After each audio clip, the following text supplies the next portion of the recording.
వైఎస్ఆర్సీపీ అధికారాన్ని కోల్పోయిన తర్వాత వైఎస్ఆర్సీపీ రాజ్యసభ సభ్యుల్లో నలుగురు రాజ్యసభ సభ్యులు వైఎస్ఆర్సీపీకి గుడ్ బై చెప్పి వారు తెలుగుదేశం పార్టీలో చేరబోతున్నట్లుగా, ఇప్పటికే వారి పదవీకాలం పూర్తయిన తరువాత తెలుగుదేశం పార్టీ నుంచి కూడా వారికి రాజ్యసభ అవకాశాన్ని కల్పిస్తాము అంటూ చంద్రబాబు గారి నుంచి వారికి హామీ దక్కినట్లుగా కొన్ని వార్తలు ఇప్పుడు సోషల్ మీడియాలో చక్కర్లు కొడుతున్న నేపథ్యంలో తెర వెనక ఏం జరుగుతుంది అనే దాని గురించి మనం విశ్లేషణ చేసుకునేటువంటి ప్రయత్నం చేద్దాం. ప్రస్తుతం మనతో పాటున్నారు ప్రముఖ రాజకీయ విశ్లేషకులు, ప్రముఖ సీనియర్ జర్నలిస్ట్ సిఎస్ రావు గారు. సార్తో మాట్లాడదాం. Sir, hi sir. హలో.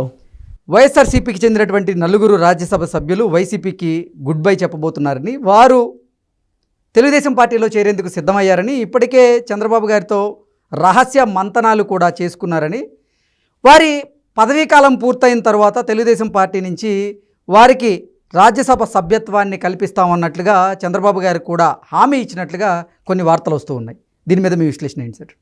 ఒకటి ఏంటంటే, గతంలో జగన్మోహన్ రెడ్డి ఏదైతే ఫార్ములాని ఇంప్లిమెంట్ చేశారో అదే ఫార్ములాని చంద్రబాబు నాయుడు కూడా ఇంప్లిమెంట్ చేయబోతున్నారు రాజ్యసభ సభ్యుల విషయంలో అనేది ఒకటి న్యూస్ స్ప్రెడ్ అయింది సోషల్ మీడియాలో.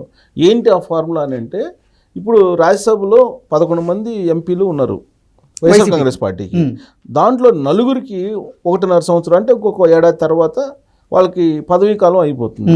పదవీకాలం అయిపోయిన తర్వాత ఇంకా రాజ్యసభ ఉంటుందా అంటే ఉండే అవకాశం లేదు. కారణం ఏంటంటే, ఇక్కడ ఆంధ్రప్రదేశ్లో అసెంబ్లీలో 11 మందే ఎమ్మెల్యేలు ఉన్నారు వైఎస్ఆర్ కాంగ్రెస్ పార్టీకి. సో వైఎస్ఆర్ కాంగ్రెస్ పార్టీ నుంచి మళ్ళీ ఎమ్మెల్సీ అయ్యేటువంటి అవకాశం లేదు. అయితే ఇక్కడ రాజ్యసభలో తెలుగుదేశం పార్టీ ప్రాతినిధ్యం లేదు ప్రస్తుతం.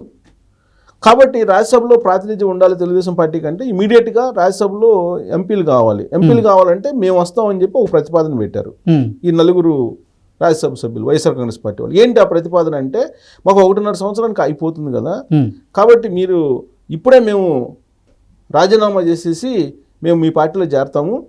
సో అది స్పీకర్ కనుక ఆమోదిస్తే మళ్ళీ ఎలక్షన్ జరిగింది, ఇమీడియట్గా ఎలక్షన్ జరిగింది. రాజీనామా చేస్తే ఖాళీ లేనటువంటి వాటికి ఇమీడియట్గా చేస్తారు. మళ్ళీ మీరు మమ్మల్ని రాజ్యసభగా ఎంపిక చేసుకోవాలి అనేటువంటి ఒక ప్రతిపాదన పెట్టారు.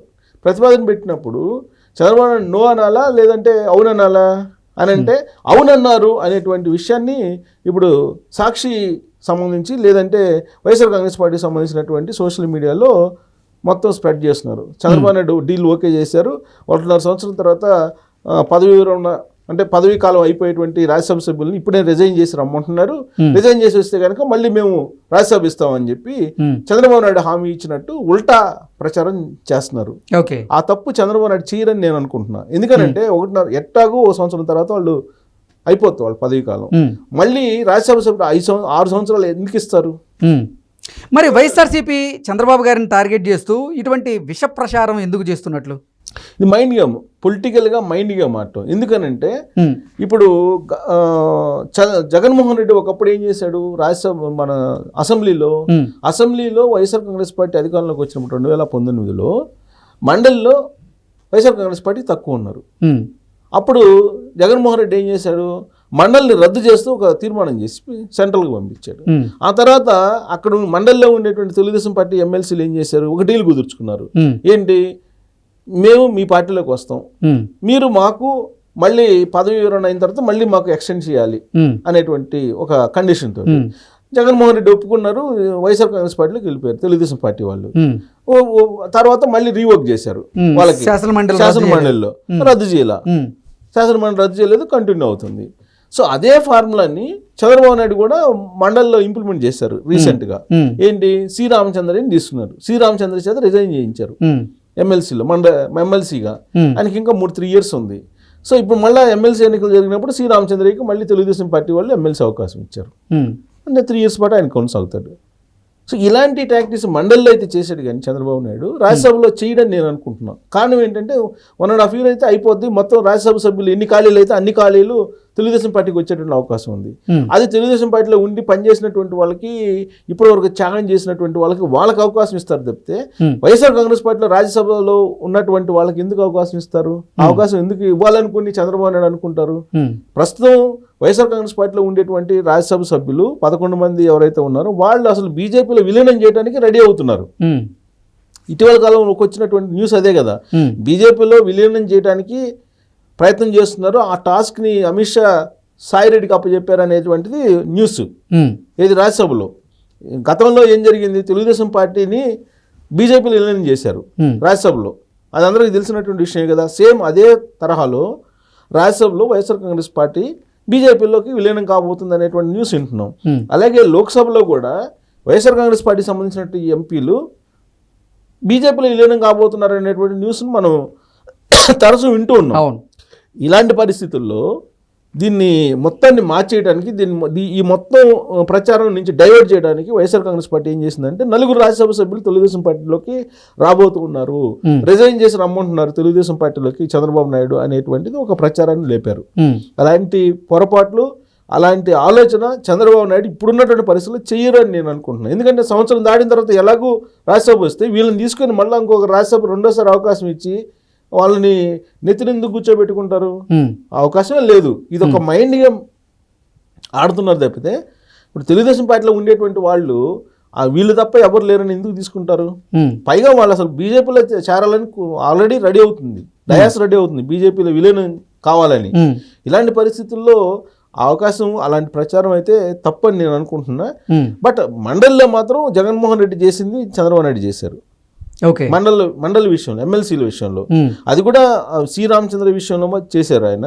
బహుశా రాబోయేటువంటి రోజులు మిగతా వాళ్ళ విషయంలో చేయరు అనుకుంటున్నాను నేను. ఎందుకంటే గతంలో దెబ్బతిన్నాడు చంద్రబాబు నాయుడు. ఇప్పుడు గతంలో వైఎస్ఆర్ కాంగ్రెస్ పార్టీ ఎమ్మెల్యేలను తీసుకొని మినిస్టర్లు ఇచ్చినందువల్ల 2019లో ఎఫెక్ట్ అయింది.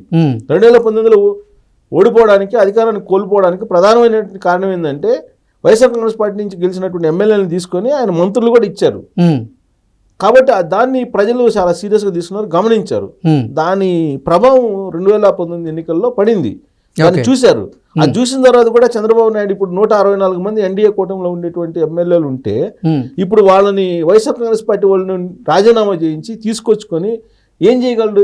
ఈ 1 yearలో రాజ్యసభలో తెలుగుదేశం పార్టీకి ఏం అవసరం? అసలు రాజ్యసభలో ఎంపీలో ఉండాల్సిన అవసరం ఏముంది? అసలు అదేదైనా అవసరం ఉంటే బీజేపీకి అవసరం, తెలుగుదేశం పార్టీకి అవసరం లేదు కదా. తెలుగుదేశం పార్టీ ఆంధ్రప్రదేశ్లో అధికారంలో ఉంది. రాజ్యసభలో ఏదైనా బిల్లులు కావాలంటే బీజేపీకి అవసరం, తెలుగుదేశం పార్టీకి అయితే అవసరం లేదు కదా. కాబట్టి ఎట్టి పరిస్థితుల్లో కూడా చంద్రబాబు నాయుడు వాళ్ళని రాజీనామా చేయమని చెప్పి చెప్పరు. రాజీనామా చేసి తెలుగుదేశం పార్టీలోకి వస్తే మళ్ళీ రాజ్యసభ ఇస్తారని చెప్పి హామీ ఇవ్వరు.